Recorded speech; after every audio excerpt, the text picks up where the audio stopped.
In a sense, Iran, this regime, from the moment it came to power, it began to create, sometimes create, and other times support radical terrorist groups.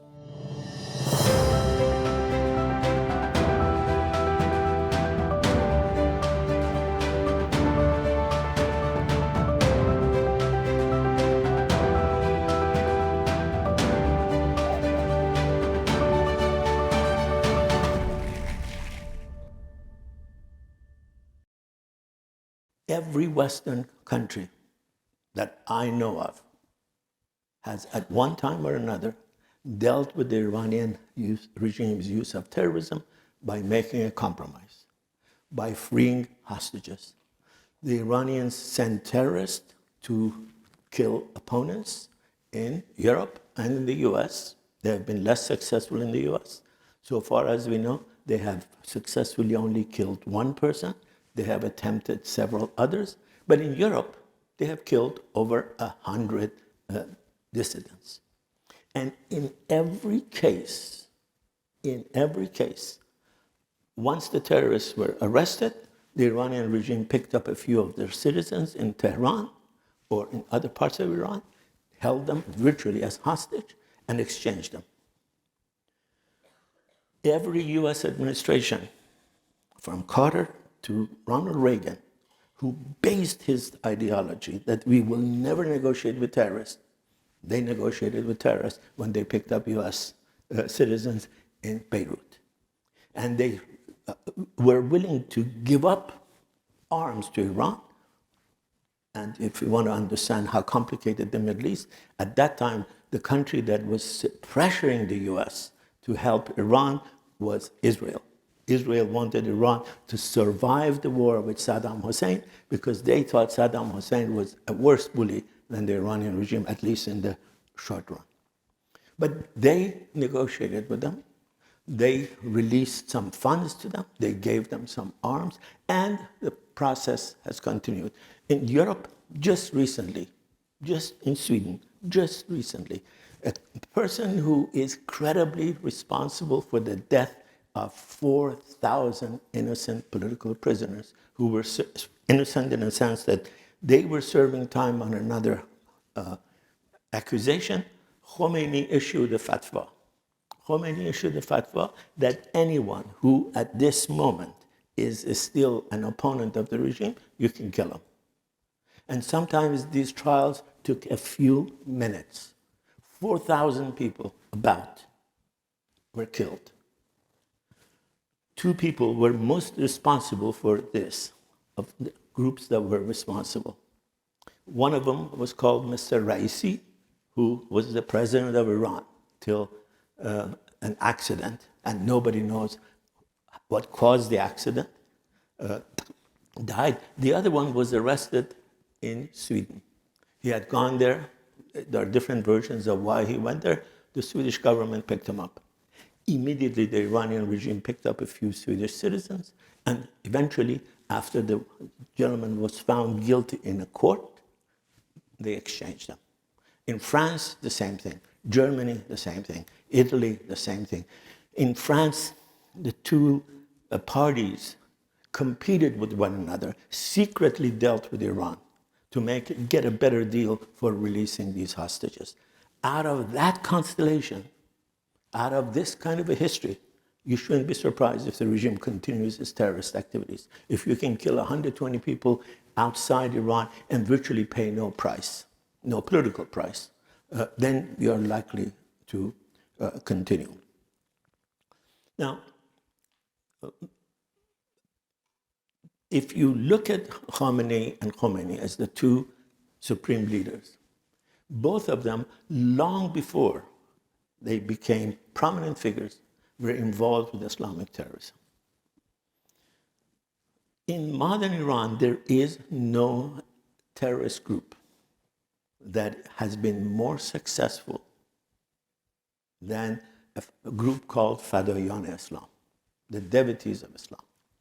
If you look at most scholarship on for example, the history of terrorism in Iran, or the history of what they call guerrilla warfare in Iran, whatever you want to call it, you would be very, very hard put to find one single study of Fada'iyan-e Islam.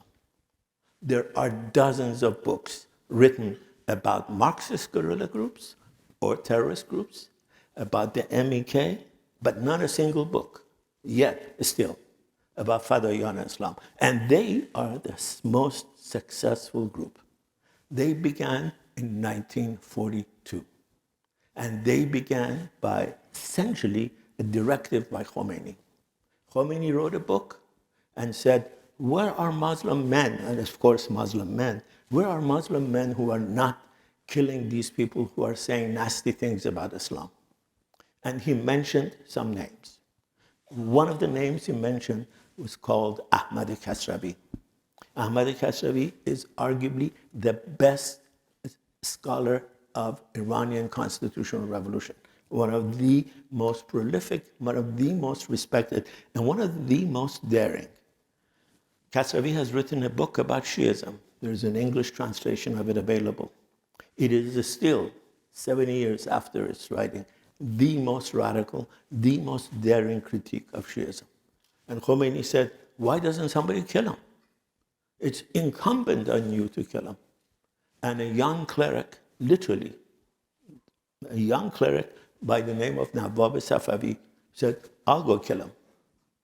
And he traveled to Iran back from Karbala and Najaf, where he was a seminarian, and arranged for the execution of one of Iran's most prominent public intellectuals, Ahmad Kasravi. They went into the Ministry of Justice and chopped him to pieces, literally. Not complete pieces, but they chopped them up. And then they issued a fatwa. They issued a statement. They said anyone who attacks Islam is going to face the same future. Neither the Iranian regime at the time, the Shah's regime, nor anyone in the Iranian opposition, from the center to the right to the left, ever came up and said, we should stand up to this act of brutality. We should stand up to this vigilantism. The same gentleman who issued that fatwa against Kasravi, 60 years later, issued a fatwa against another writer, this time not Iranian. His name was, does anybody know? Who did Khomeini issue a fatwa against?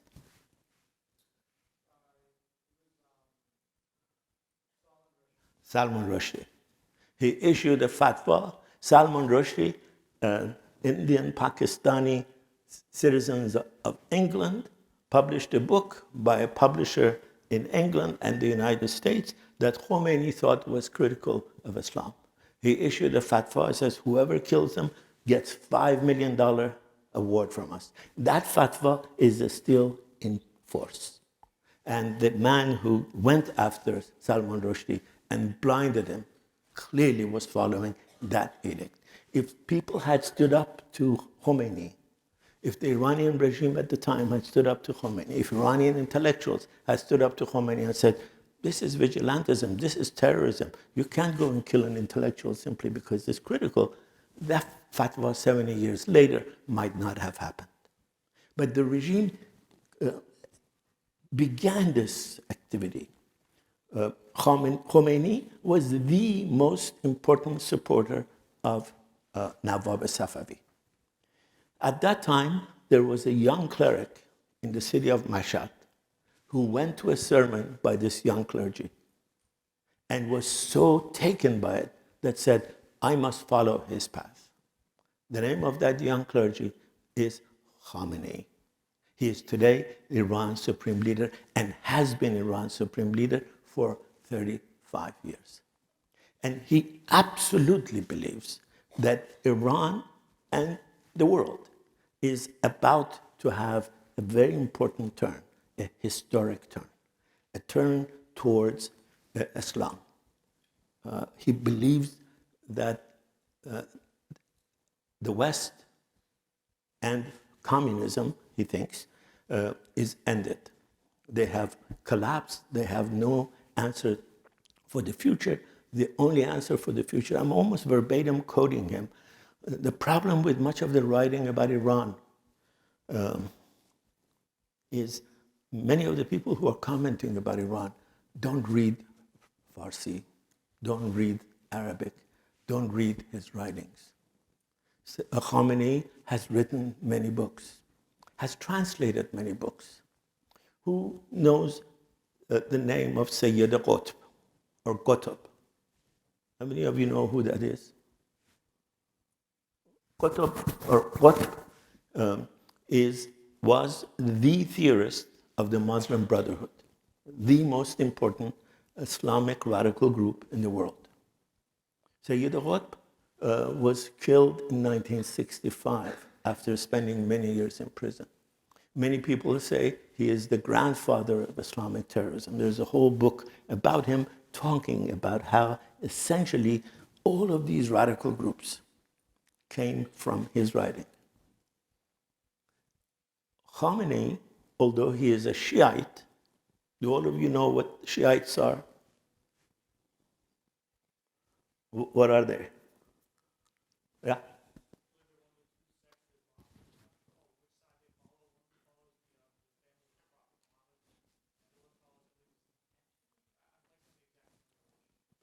Yes, when the Prophet died, that's very accurate. When the Prophet died, a very, very small minority said the Prophet had chosen his successor.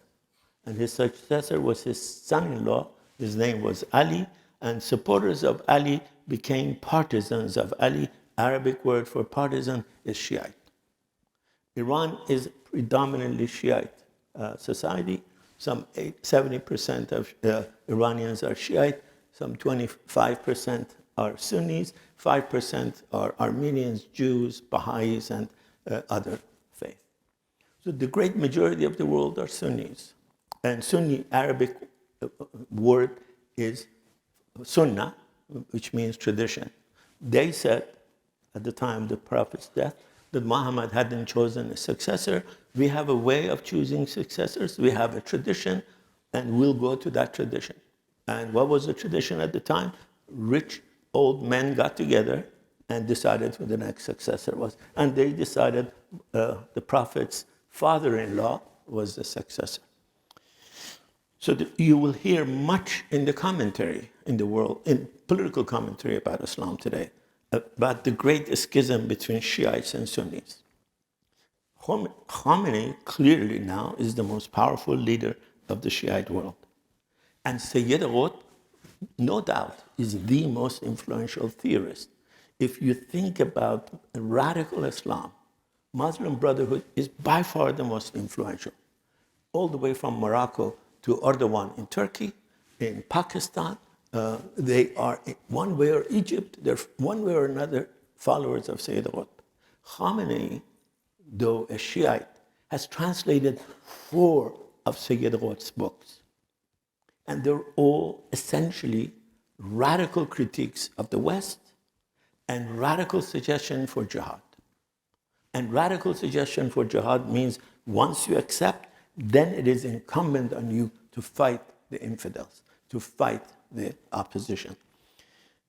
In a sense, Iran, this regime, from the moment it came to power, it began to create, sometimes create, and other times support radical terrorist groups.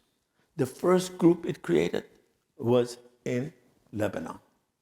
Under direct orders of Khomeini, Iranian Revolutionary Guards, IRGC, went to Lebanon and began to create Hezbollah.